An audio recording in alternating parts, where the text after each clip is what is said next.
Querido grupo de curso bíblico La justicia en los profetas. Qué bueno eh, volvernos a encontrar, aunque sea a través de estos medios, a través de una clase virtual, pero que nosotros entendamos que esta situación que estamos viviendo vamos a mirarla con una mirada de fe, con una mirada también profética, como un mensaje que tenemos que leer desde la fe y la esperanza. Vamos a abordar en esta ocasión la clase número 9, si mal no estoy, y es los profetas menores. Vamos a hacer una introducción a los profetas menores, pero quiero que iniciemos también un poco con la, la oración tomada del profeta Oseas en el capítulo 9, versículo 17 y capítulo 10, versículos del 1 al 8.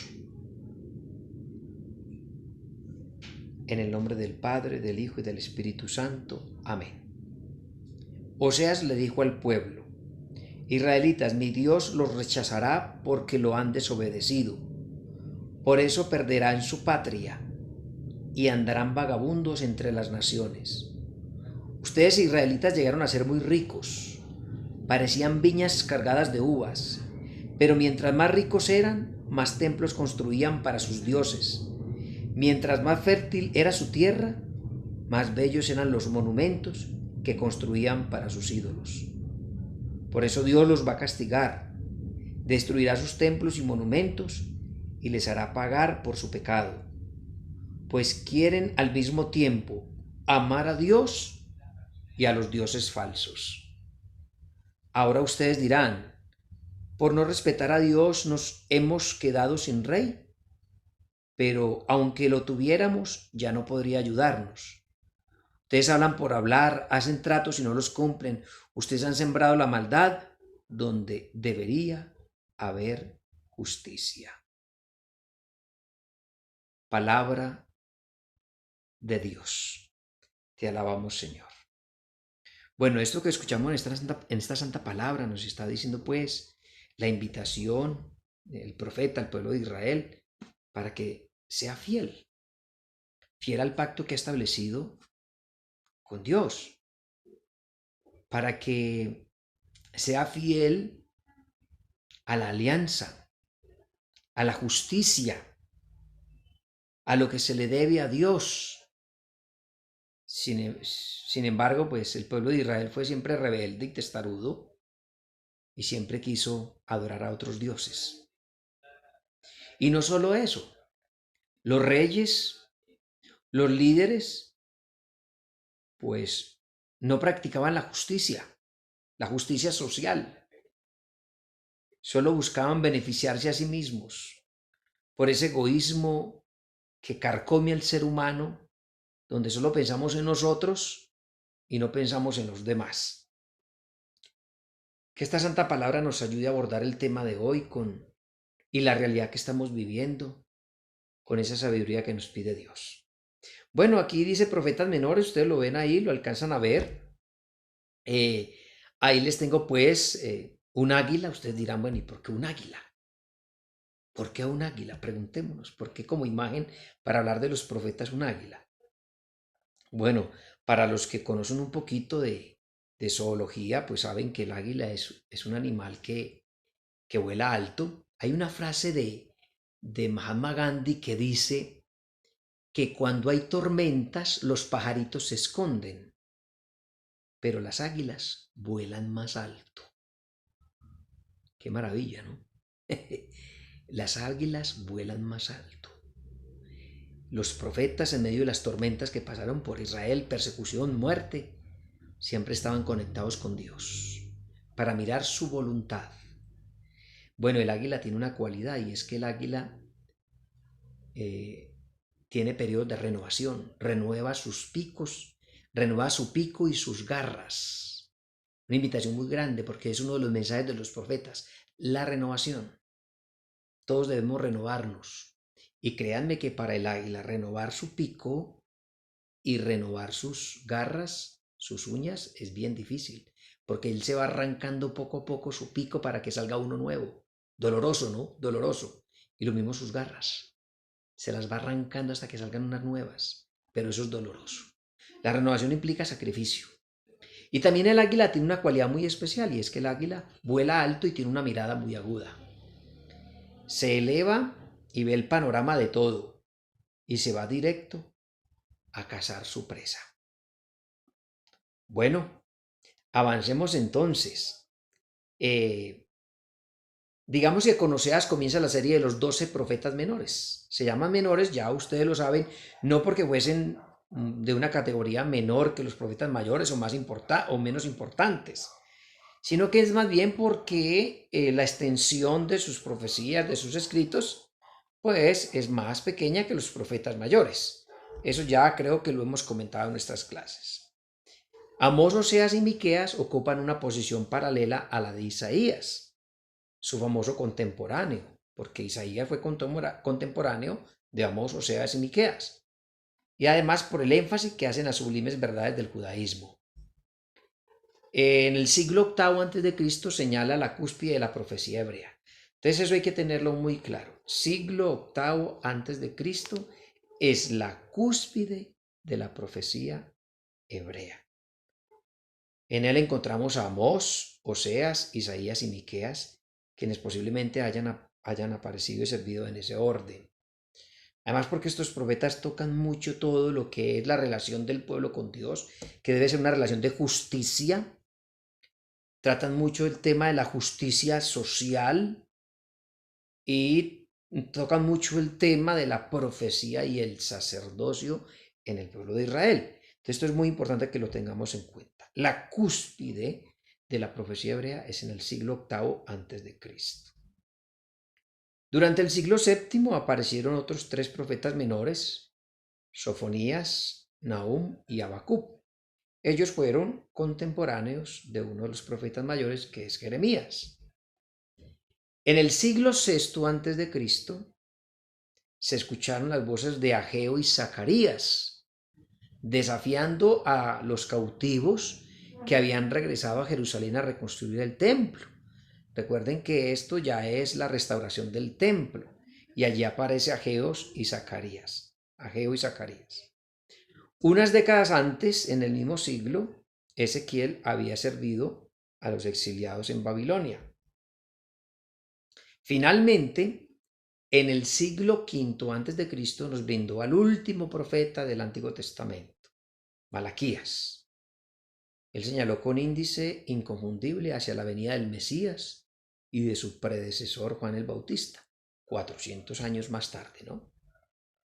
Posiblemente alguien se pregunta el por qué no hemos presentado a estos profetas en su orden cronológico. Pues la razón de ello es que nos ha parecido más prudente seguir el orden que sus libros ocupan en el Antiguo Testamento, además porque así por lo regular los leemos. Sin embargo, hemos de observar que generalmente el primer versículo de cada profecía nos presenta el título del libro y ofrece los datos cronológicos.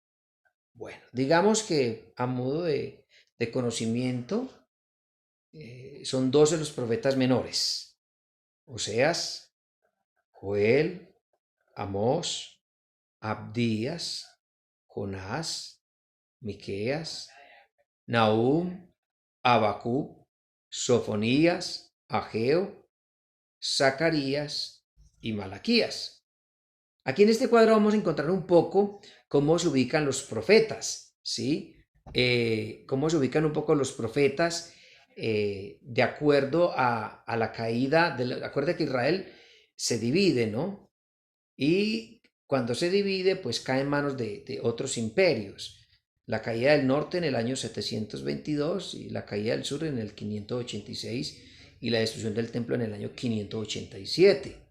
Ahí tenemos en ese cuadro más o menos la ubicación en esa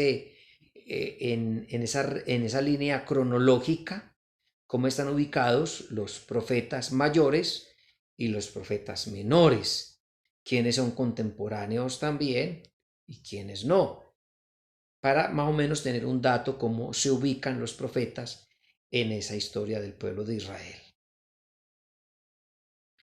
Bueno, esto es un repaso, ya esto lo habíamos visto, pues qué significaba el profetismo en Israel, ¿no? Entonces, en primer lugar, era un acto de fe. Era un acto de fe en la inagotable fidelidad de Dios. Un acto de fe que se comunica para provocar la conversión del corazón y la respuesta activa al llamado de Dios. Por eso me encanta mucho esa definición de fe que me enseñaron a mí cuando vi teología, y es: la fe es la respuesta a la propuesta de Dios entendida como proyecto. Un acto de fe que se comunica para provocar la conversión del corazón y la respuesta activa al llamado de Dios. Tiene que haber una respuesta provocada por una conversión del corazón.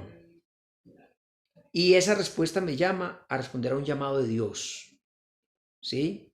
A veces es muy difícil pensar que hay una respuesta efectiva a Dios si no hay una conversión real. Una conversión de la mente y una conversión del corazón. Y eso es lo que se entiende, y en ese sentido se habla de profetismo. Y esa respuesta tiene que ser continua, dinámica. Y ahí es donde nosotros confiamos en la inagotable fidelidad de Dios, porque Él es el que es fiel con nosotros. Y a pesar de nosotros, pues nos sigue confiando su obra, su tarea.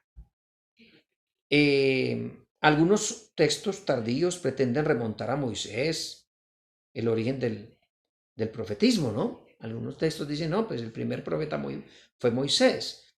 En realidad el fenómeno profético hace acto de presencia en Israel de la mano de Samuel. Ahí conocemos como el primer profeta que no escribió, pero que predicó, coincidiendo con el nacimiento de la monarquía, o sea, a fines del siglo XI a.C. Se podría decir que la monarquía y el profetismo nacen y mueren juntos. Son dos instituciones estrechamente relacionadas entre sí. Y eso se vivió en el pueblo de Israel, precisamente porque el pueblo de Israel no tenía la monarquía. Pero cuando quiso tener un rey, pues Dios le dijo, listo, démosles un rey. Pero precisamente estos reyes no gobernaron como se debía. No gobernaron como se debía. Y por eso entonces viene toda esta corriente profética donde le dice al rey que él es elegido por Dios, pero no ha respondido en justicia a lo que Dios quiere siempre de sus profetas, de sus reyes. No gobiernan con justicia, no buscan el bien del pueblo, sino su propio bien, etcétera, etcétera, etcétera. De hecho, la edad de oro del profetismo coincide con los 3 últimos siglos de la monarquía, o sea, del siglo VIII al siglo VI a.C., que a su vez corresponden a los llamados profetas clásicos, canónicos o escritores. Bueno, esto ya es algo que es de repaso. ¿Qué significa en griego profeta? Es el que habla en lugar de otro, el intérprete, el heraldo, aquel que declara los acontecimientos futuros. Ya pues no me voy a detener mucho en esto, ya vimos qué significa profetes, ¿sí? Y ahí viene profeta, ya vimos qué significa naví, ¿sí? Ya vimos qué significa naví y todo esto. Entonces digamos que esto ya es un repaso que ya hemos dado. Los textos hebreos dan a Abraham el título de profeta. Dios se comunica directamente con él, se revela a él. ¿Sí? Abraham transmite a sus descendientes el conocimiento verdadero de Dios y su intercesión es eficaz. Miriam es llamada también profetisa en el libro del Éxodo, de Números. Aarón, el portavoz de Moisés, recibe el nombre de su profeta, ¿no? La idea fundamental del término naví es profeta, que por ejemplo figura en Deuteronomio 18:18, es que Dios reviste a este heraldo de unos dones particulares, entre otros el de ser vidente. O sea, le da un carisma, Bueno, voy a pasar rápidamente esto porque me interesa más que ahondemos propiamente en lo que tiene que ver con los profetas menores. Bueno, este cuadro nos ayuda también un poco a entender lo que son los profetas anteriores y los profetas posteriores. Los profetas anteriores, los que llamamos los profetas oradores o orales, ¿sí? Sus profecías en forma oral, antes de los escritores, pues ahí podríamos hablar de Abraham, Moisés, Samuel, Natán, Gab, Ahías, Elías, Eliseo. Hablan de ya propiamente los pecados individuales, el mensaje contemporáneo en tiempos de crisis, no para generaciones futuras. Los posteriores o escritores ya tienen sus profecías escritas, libros. Posteriores vivieron después y escribieron Isaías, Jeremías, Ezequiel, Daniel y profetas menores. Hablan ya de los pecados del pueblo y el mensaje permanente aplica para generaciones futuras. Aquí tenemos la división judía del Antiguo Testamento. Esto para entender un poco cómo ellos tienen su Biblia dividida en estas partes, ¿sí? Donde ubican la Torá, lo que ellos llaman la Torá, la ley, ¿sí? Y ahí tenemos el Pentateuco, pero también hablan de los profetas, y ellos también hablan de anteriores y hablan de posteriores, un poco como para conocer esa división judía de la Biblia.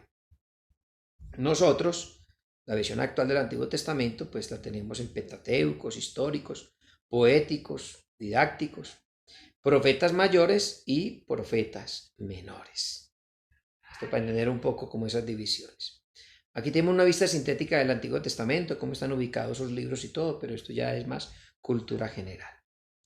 Bueno, digamos que la profecía clásica en Israel, en la Biblia hebrea, los libros históricos de Josué, Jueces, Primera y 2 Samuel, Primera y 2 Reyes son llamados profetas anteriores, ¿cierto? En una división clásica, ¿sí? El conjunto de libros conocidos como profetas posteriores, Isaías, Jeremías, Ezequiel y los 12 menores, contienen los oráculos de los profetas que recibieron la llamada divina tras la división del reino. Fue con los profetas posteriores con quienes comenzó la profecía clásica israelita. En total, los escritos de los profetas posteriores abarcan unos 400 años, entre los siglos VIII y V a.C., comenzando poco antes de la caída del Reino del Norte en manos de Siria. Los profetas reprocharon tanto al reino de Israel como al de Judá su alejamiento de Dios, la adopción de dioses y prácticas cultuales de sus vecinos cananeos y el olvido de la ley de Moisés. ¿Cierto? Bueno. Pensemos que el reino del norte cayó en el 734 al 721 a.C. Antes y durante este periodo fueron como profeta Joel, Jonás, Amós, Oseas, Isaías y Miqueas. O sea, en el reino del norte estuvieron ubicados estos profetas, ¿sí? Y en el reino del sur, que cayó entre el 605 y el 586 a.C., aquí estuvieron los profetas Jeremías, Ezequiel, Daniel, Abdías, Nahum, Habacuc y Sofonías. En la restauración de la nación, que fue entre el 536 y el 444, pues encontramos en este periodo a Ageo, Zacarías y Malaquías. Entonces ahí tenemos pues como según la clasificación de sus mensajes sobre el pueblo de Israel, tenemos a Amós y Oseas, Nínive tenemos a Jonás y Nahum, y Babilonia tenemos a Daniel. Cuando ya se habla de los cautivos en Babilonia, pues el que habla de ese tema es Ezequiel. De Edom habla Abdías, de Judá, Joel, Isaías, Miqueas, Jeremías, Habacuc, Sofonías, Ageo, Zacarías, Malaquías. Bueno, cuando hablamos de profetas hay que hablar de profetas y sacerdotes. Los sacerdotes eran los maestros religiosos regulares de la nación. Formaban una clase hereditaria, es decir, había una casta sacerdotal y se iban heredando, digamos, como estas funciones. Por eso se habla de los levitas, ¿sí? Y de toda esa generación sacerdotal. A menudo eran las más malvadas de la nación, ¿no? Esas clases hereditarias. Pero con todo eran los maestros de religión. En lugar de clamar contra los pecados del pueblo, caían en los mismos y llegaban a ser caudillos de iniquidad. Los profetas no eran una clase hereditaria. Cada uno recibió un llamamiento directo de Dios. Fueron llamados entre diferentes elementos. algo para aclarar, no vamos a confundir el sacerdocio del Antiguo Testamento con el sacerdocio del Nuevo Testamento, ¿no? Porque alguno pensará, ay, bueno, está hablando de los sacerdotes, entonces eso es lo mismo que ahora, no, es otra cosa muy distinta. Pero lamentablemente en el pueblo de Israel también el sacerdocio se corrompió y eran los maestros de religión y de los profetas mismos también le rechazan eso a ellos, tanto a los reyes como a los sacerdotes. Jeremías y Ezequiel entonces eran sacerdotes, quizás también Zacarías, pero digamos que fueron llamados dentro de ellos a ser profetas. Isaías, Daniel y Sofonías eran de sangre real. Miren, por ejemplo, esto, ¿de dónde provenían? ¿Sí? Eran de la corte, ¿sí? Eran de sangre real. Y Amós era pastor, digamos que era como el más sencillito. Por eso es tan bonito leer el libro de Amós. Es muy bonito leer el libro de Amós.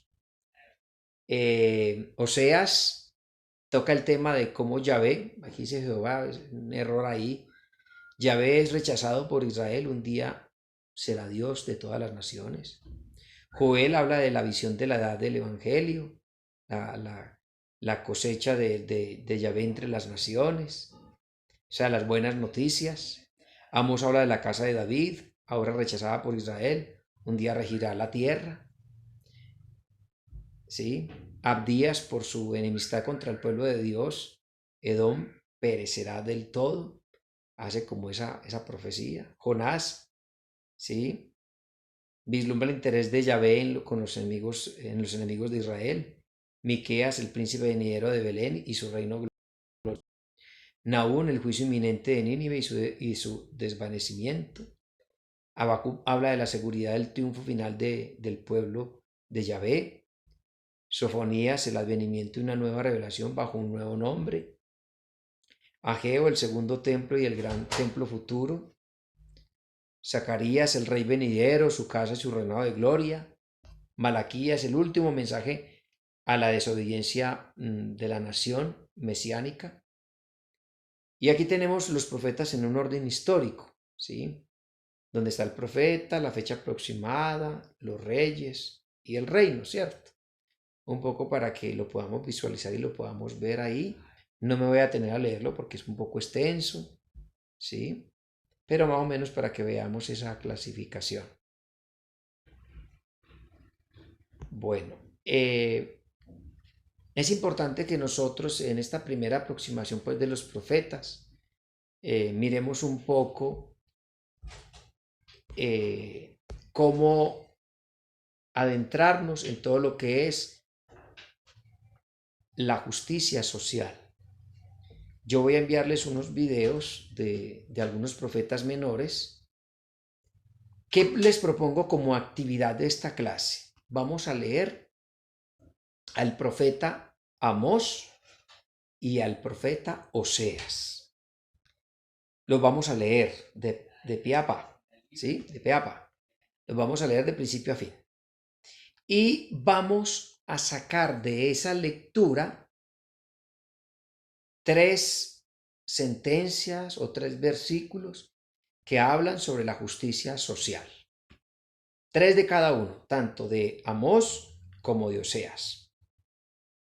Vamos a sacar del texto bíblico 3 sentencias sobre justicia social, es decir, 3 reclamos o anuncios que hacen los profetas sobre la justicia social. 3 de cada uno de ellos, ¿sí?